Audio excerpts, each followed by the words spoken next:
आणि मग काय म्हणायचं, सुशिक्षित पोरांना कशाला हिणून बोलायचं.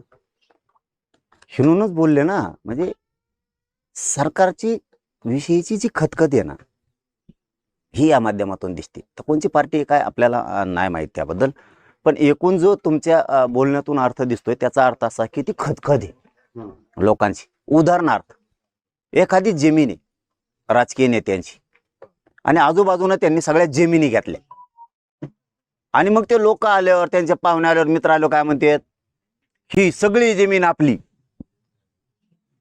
पण तुम्हाला मनाने जमिनी दिलेल्या नाहीत, तुम्ही त्या दादागिरीने घेतलेल्या. ही खतखत तुम्हाला माहित नाही, कारण तुम्ही आज हिटलर दादागिरी करतायत, तसली दहशत माजवताय, त्यामुळे लोक भेट आहेत. पण खतखत तुमच्याविषयी एवढी आहे की एक दिवस खूप तुम्हाला दिसणार आहे ती खतखत. खूप लय मोठी खतखत आहे. फक्त एकदा खमक्या भेटला पाहिजे. खमक्या भेटला की धुराळाच वाजवतो यांचा. ही खतखत आहे सरकारविषयी.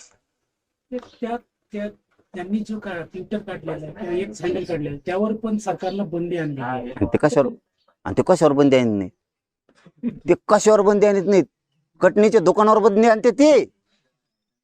इतके हापापलेले ते. माल माल लागतो, फक्त माल. असा खेळ आहे त्यांचा. नाही ऐकलं की लावली ती कोण ईडी आणि सीबीआय लावलीच. माणसानं पक्षाकडं, सत्तेकडं स्वतःहून यावं. मला स्वतःहून काम करायचं, या भूमिकेचं असलं पाहिजे.